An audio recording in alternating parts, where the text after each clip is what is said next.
Hey guys, welcome to my Tuesday video drop. Welcome to this series on relationships. I don't know if you knew that. If you tuned in yesterday, then you know we are smack in the middle of a short series on relationships.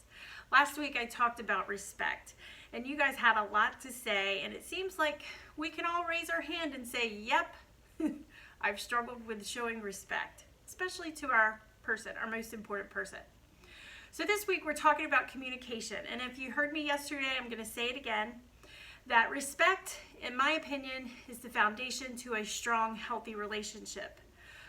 But, did I just say foundation? Good. Communication is the four walls, and that's what's going to hold everything together and make it work well. But in communicating with our most important person, we need accountability.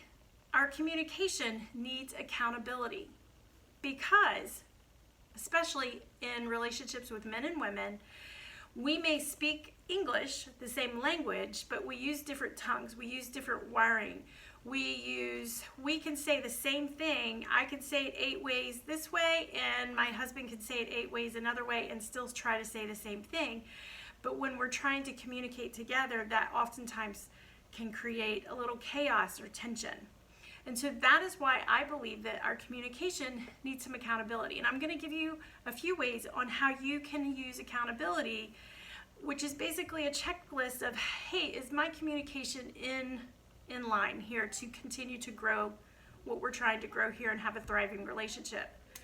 We want communication to always be productive. Oftentimes I find with couples, they think if we're arguing often, then are we in trouble? Or are we headed for divorce? I want to make it really clear.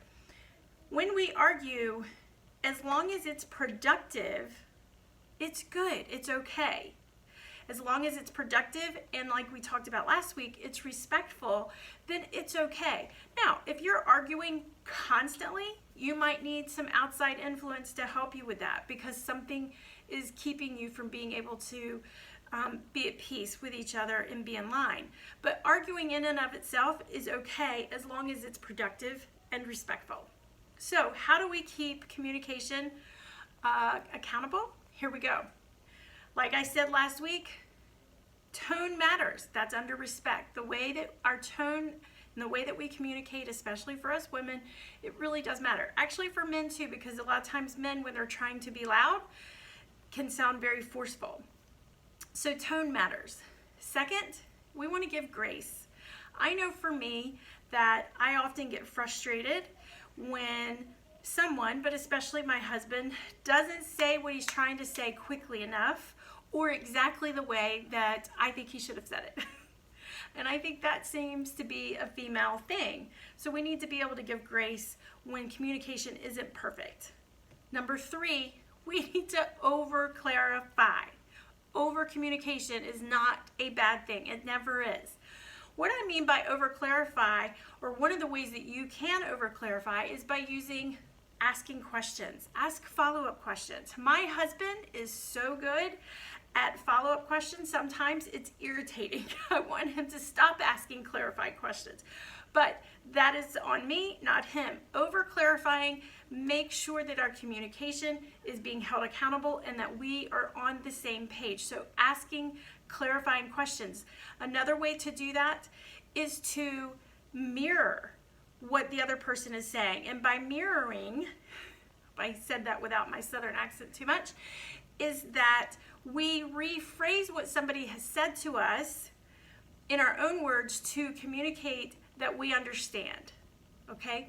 So that's a little different than clarifying questions. We're restating exactly what they said, just using our own words. This is also a tool that is really good to use with tweens and teens when we are giving them a direction or giving them a boundary, is having them restate that to us so that we know they understand what we've said.